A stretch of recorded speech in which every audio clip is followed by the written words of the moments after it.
Okay, let's look at a sonnet. Now, sonnet's always going to have 14 lines. It's going to be broken into pieces, usually, because there's more than one kind of sonnet. So there's the most famous two are a Petrarchan sonnet and then the Shakespearean sonnet. This one's by William Shakespeare. We're doing sonnet 130. My mistress's eyes are nothing like the sun. And what I've done in front of us here is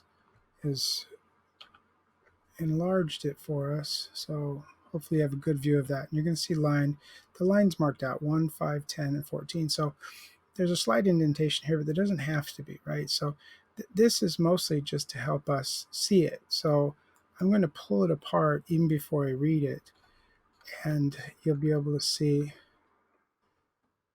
these rhymes. Here's what I mean. I mean the end rhymes. So up here we have sun, run, sun, red, done, head, white cheeks, delight, reeks, and so on down. And so since these four work together, they work as one unit, so they're called a quatrain. A 4-line stanza is a quatrain. Then there's another quatrain and another. So that's going to be 4 plus 4 plus 4. That's 12. And then the last two are going to be, it says rare compare at the end, right? So that's a rhymed couplet. So a couplet is 2 lines. And then they're not, well, I'll go ahead and read it as best I can, and you can sort of see how sometimes the line will end with a strong stop. So there's a semicolon here, there's a semicolon there, another one here, and then a period there. Those are very strong. But sometimes the line can be more run through. So down here it says, well, I know that music.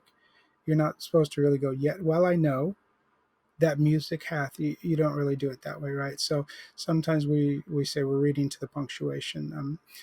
With some poems, you're reading almost to the sentence, right? But in general, we speak of lines in poetry. So let me try to do this. Sonnet 130, My Mistress' Eyes Are Nothing Like the Sun by William Shakespeare. My mistress's eyes are nothing like the sun. Coral is far more red than her lips is red. If snow be white, why then her breasts are dun. If hairs be wires, black wires grow on her head. I have seen roses damasked, red and white, but no such roses see I in her cheeks. And in some perfumes is there more delight than in the breath that from my mistress reeks. I love to hear her speak, yet well I know that music hath a far more pleasing sound. I grant I never saw a goddess go. My mistress, when she walks, treads on the ground. And yet, by heaven, I think my love is rare, as any she belied with false compare. Now, this poem, usually we say it's very ironic because the tradition, of course, is that you're speaking very positively about your love. And in fact, usually with hyperbole, but that's what this whole poem's about. It knows that tradition, and it knows that that usually the mistress, the one you love, the one you're saying the poem about, is compared with things. But this poet is having none of that. This speaker is basically saying, no, when I look at her, she doesn't have those things that the other poets are always talking about. But what I personally love about this is when it makes its turn after line 8 and begins line 9 with, I love to hear her speak. Okay, that's a very positive thing, and it isn't about some of those traditionally celebrated qualities, such as beauty and the one's lips and the bright red of her cheeks, for example, or anything that's traditionally the pretty and the beautiful, right? This is something very different. In fact, there's a harshness here that's it really stands out.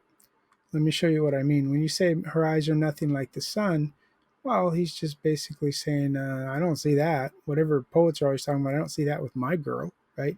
He says coral is far more red. And so he's basically saying that the red of her lips is more pale. So these are sort of negative in a way, right? At least they're not celebrating. Now, line 3, though, is interesting. It says, if snow be white, why then her breasts are dun. Now, D-U-N That's a kind of a dull, kind of a beige color, sort of, right? It's a very light brown, but DUN is a homophone for DONE. And if we look at that and we think, what does it mean to say breasts are done, as in DOUN, I'm sorry, as DONE? Well, it suggests they're over. Whatever their purpose was, they have it no longer, right? And we might think, well, the purpose of breasts is to feed a baby, in the sense that that's the most practical, special purpose for breasts, right? And that might suggest that she's older.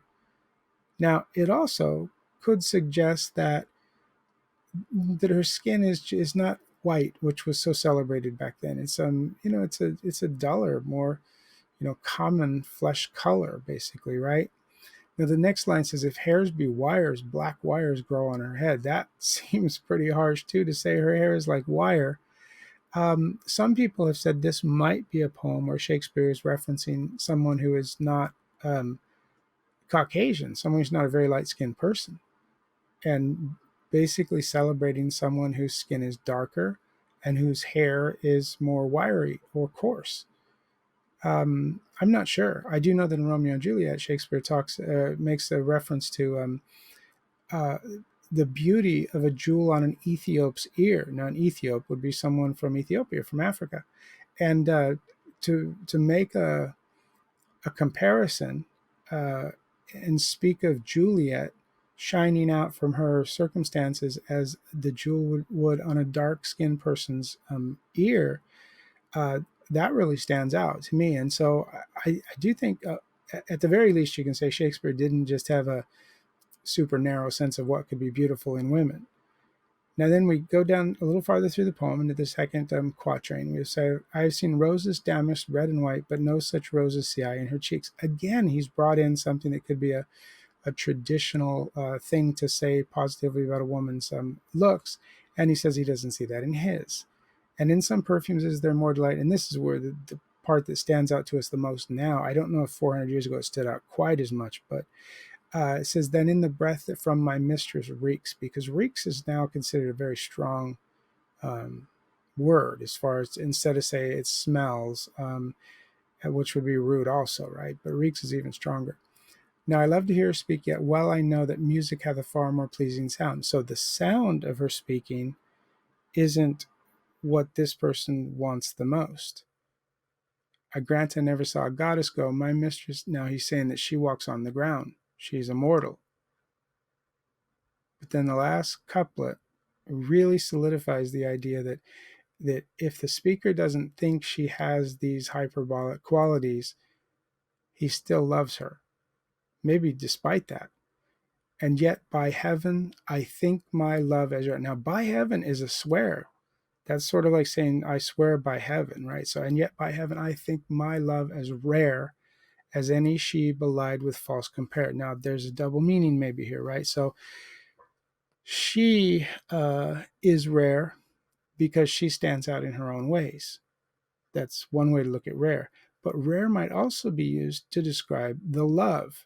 So, in other words, when he says, "I think my love as rare," so this person is saying, "I don't love the same way as all these other people that would use these hyperbolic phrases."